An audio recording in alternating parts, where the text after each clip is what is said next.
nating bigyan ng gatas yung mga malalaki ng calves. Isusunod naman natin guys yung mga papagatasin natin yung mga babis. Kaya dala-dala natin yung trailer na yan. Ayan, trap na yan, may gatas din yan. At yung babis naman pagkagatasin natin. Kaya yun guys, sa dairy farming talaga medyo busy, maraming trabaho. Pero okay lang, kayang-kaya yan.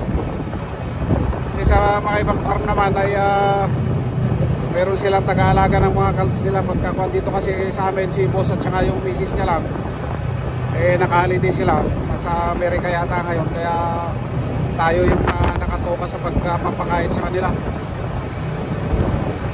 Yun. Meron talaga. Kaya kahit pa paano sa ating mga nangangarap na maging isang dairy farmer dito sa New Zealand ay ayun, kahit pa paano nakikita niyo yung ating mga videos guys. Talaga naman meron talaga dairy farming. Ito naman yung isunod nating painumin. Ayun. Ito naman yung sunod nating pagkagatasin guys. Isunod natin papainumin. Yun, kaya tiyaga lang talaga sa dairy farming. Mga nangangarap mag-farm dyan. Ganito yung trabaho namin dito guys. Kaya sipag at tiyaga.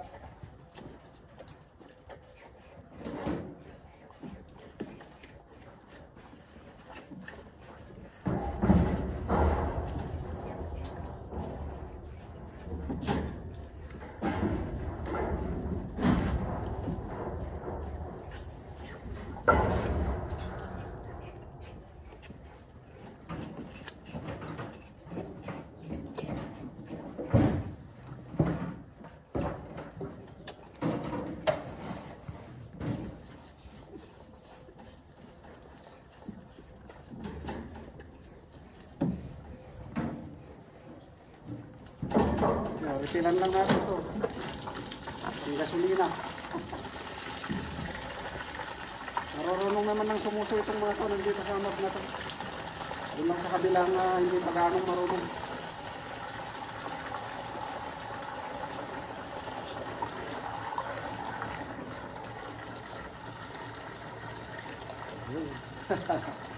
Tsaga-tsaga lang ang buhay. Ayan. Sipag at syaga. Ang baon sa pag-abroad.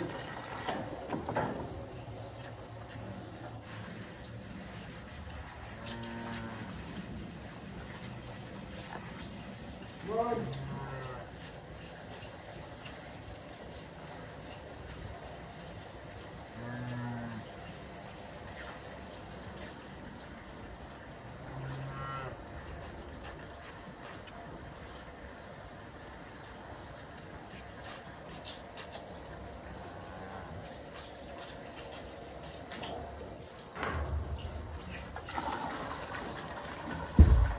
Kailangan ko guys mabusog sila.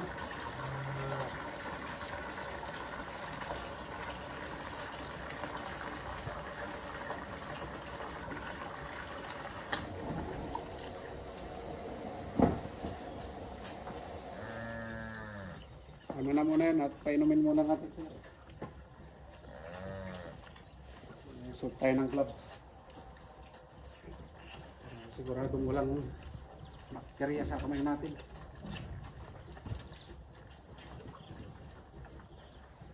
Hindi na. Gusto kasi kayo ganyan ilang araw na kayong dumidede. Ngayon, hindi pa kayo marunong. Isa ka din. Gusto ka, pabaliktad ka naman. Ganang diyan mo.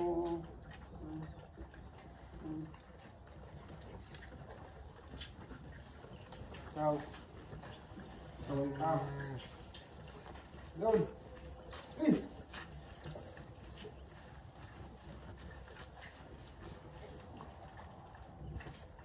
Pasaway.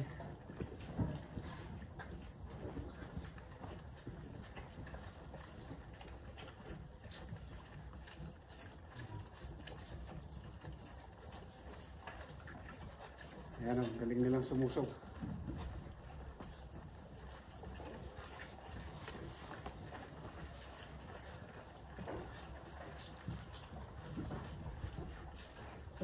At ayan, isusunod na nga nating pakakainin doon sa isang pen. Yung susunod na pen na yan, ang aking binabangon yung mga baka dyan. Ay yung mga calf dyan. Yung mga calf na yan guys ay bago lang at kahapon lang yan namin na pick up. At today yung kanilang schedule na para pasusuhin o turuan na sumusunod dyan sa calf feeder na yan o cafeteria kung tawagin. At yung ano na yun,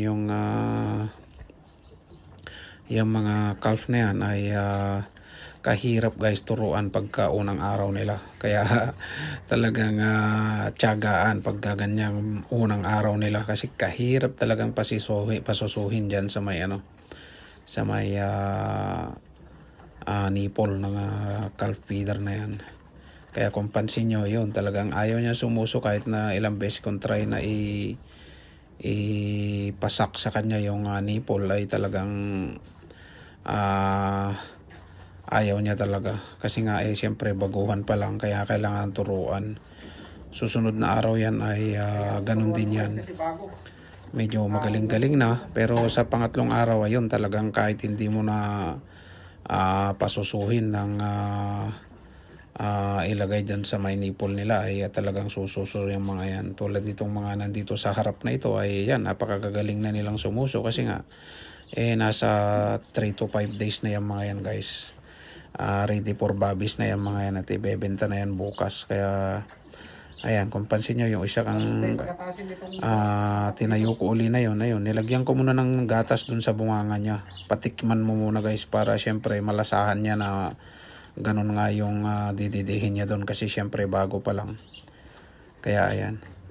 Pero talagang tiyagaan lang yung ganitong trabaho, lalo na yung pagpapasuso ng ganito. Actually dito kasi sa mga ibang farm talaga ay mayroong gumagawa dito. At dito sa amin ay si boss lang at saka yung asawa niya yung nagpapadede ng aming mga calves o ng aming mga calf. Kaya ngayon wala sila kaya kami yung nakatoka sa paggaganito. Pero pagpatapos na talaga yung mga anak na mga baka ay kami na rin gumagawa nitong mga ito, trabahong ito. Kung konti-konti na lang kasi may 30 pang natitirang mga anak pa. Kaya ayan, kami na lang din ang nagpapasuso sa mga anak nung 30 pa na yon. Kasi puro babis naman na yung mga natitira namin. Hindi na yung mga pang keep namin for replacement. Wala na. Tapos na guys. Kaya heto na lang yung ating pinapadede. At tiyagaan lang talaga kasi talagang masakit sa likod yung pagkaganito. Kung pansin nyo ay nakayuko ako lagi.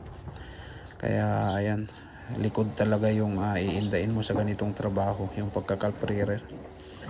At ayun, talagang tiyagaan lang talaga sa pagde-dairy farming guys dito sa New Zealand. Kasi alam nyo naman, ang dairy farming tulad ng sinasabi ko noon pa ay physical jobs. And syempre may mga activity talaga na tulad nitong mga ito. Kasi calving namin ngayon kaya talagang tiyagaan talaga.